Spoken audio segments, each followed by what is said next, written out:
कृष्ण जन्मभूमि पर पीएम मोदी ने रखे कदम। वहां हाईकोर्ट ने ईदगाह मस्जिद पर सुना डाला फैसला। अब मस्जिद मुक्त होगी श्री कृष्ण जन्मभूमि। काशी के बाद अब आई मथुरा की बारी। कृष्ण भक्तों का दिल हुआ गार्डन गार्डन। देखिए सिर्फ धर्म ज्ञान पर। नमस्कार, मैं हूं आपके साथ कविता राणा।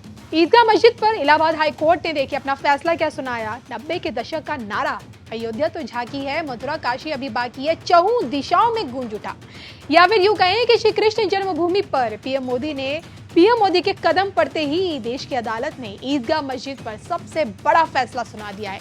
क्या है पूरा का पूरा मामला, इसके लिए बने रहिए धर्म ज्ञान के साथ। दशकों के इंतजार के बाद अपनी आंखों के सामने राम मंदिर बनता देखिए लोगों को इस बात की उम्मीद है कि अब अगला नंबर मथुरा का है, क्योंकि 55 साल पुराना श्री कृष्ण जन्मभूमि विवाद अब तक कानूनी कार्रवाई से गुजर रहा है।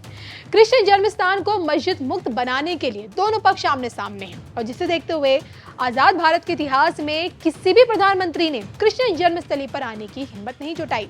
लेकिन अब लगता है शायद 55 साल पुराने इस मामले का समाधान निकालने का समय आ चुका है। तभी तो देखिए पहली बार देश के प्रधानमंत्री नरेंद्र मोदी श्री कृष्ण जन्मभूमि के दर्शन करने मथुरा पहुंचे थे, और आज इलाहाबाद हाई कोर्ट ने ईदगाह मस्जिद के सर्वे को हरी झंडी दिखा दी है।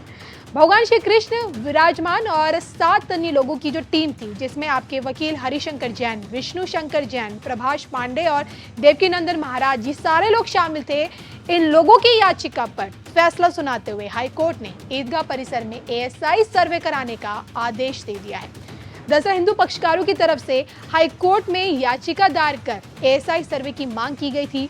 याचिका में दावा किया गया था कि भगवान श्री कृष्ण का जन्मस्थान मस्जिद के नीचे है, और वहां कई संकेत है जो ये स्थापित करते हैं कि मस्जिद एक हिंदू मंदिर था। याचिकाकर्ताओं ने देखिए हाईकोर्ट के समक्ष अपनी बातें रखी और अपनी दलीलों में ये कहा कि मस्जिद के अंदर शेषनाग की एक छवि भी मौजूद है, जो हिंदू देवी देवताओं में से एक है और जिन्होंने जन्म वाली रात भगवान श्री कृष्ण की रक्षा की थी। यह भी कहा कि मस्जिद के स्तंभों के निचले भाग पर हिंदू धार्मिक प्रतीक और नक्काशी है, और जिस पर कोर्ट ने सुनवाई करते हुए ईदगाह परिसर के भीतर एएसआई सर्वे कराने का निर्देश दे दिया है, जिसमें देखिए फोटोग्राफी और वीडियोग्राफी दोनों शामिल है। हालांकि एएसआई सर्वे देखिए कब से शुरू होगा, कितने लोग इस सर्वे में टीम बनेंगे, ये सब 18 दिसंबर को तय किया जाएगा। फिलहाल हाईकोर्ट के इस फैसले से कृष्ण भक्तों को एक नई उम्मीद जगी है। कृष्ण भक्तों में खुशी का माहौल है। उम्मीद है कि श्री कृष्ण जन्मभूमि को मस्जिद मुक्त देखने की, और इसी के साथ राजनीतिक पंडितों ने इस बात के अब अंदेशा जताना शुरू कर दिया है कि अब पीएम मोदी अपने श्री कृष्ण जन्मभूमि मिशन में जुट चुके हैं।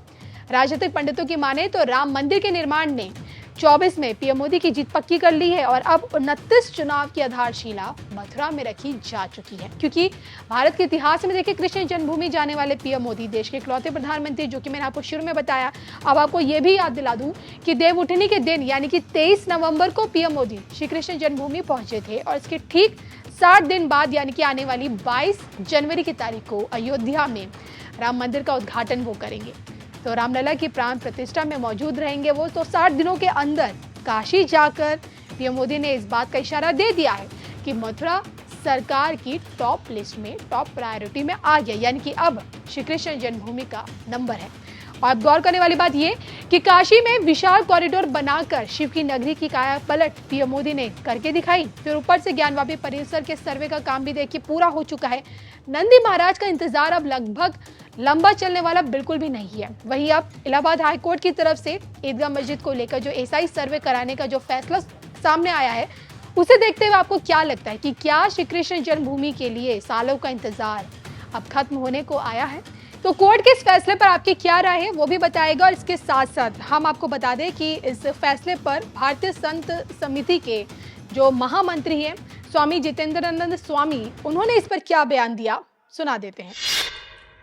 भगवान श्री कृष्ण की जन्मभूमि मथुरा के संदर्भ में चिर प्रतीक्षित लंबित जो निर्णय था उत्तर प्रदेश के हाईकोर्ट में, वह निर्णय आ गया और उसे कोर्ट कमीशन की मंजूरी मिली। अर्थात कोर्ट कमिश्नर नियुक्त होगा और भगवान श्री कृष्ण की जन्मभूमि का भी सर्वे, जिस प्रकार ज्ञानवापी का सर्वे हुआ, उसी प्रकार यह सर्वे का कार्य पूर्ण होगा।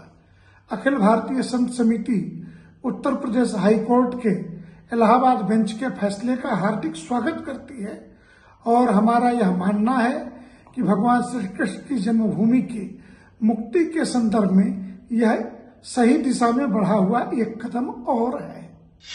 Today, the Honorable Allahabad High Court has allowed our application where we had demanded for a survey by Advocate Commissioner, and the Honorable High Court has rejected the arguments of Shahid Ga Masjid, where they have said that 7/11 application should be decided first and Advocate Commission should not be decided. That argument has been rejected.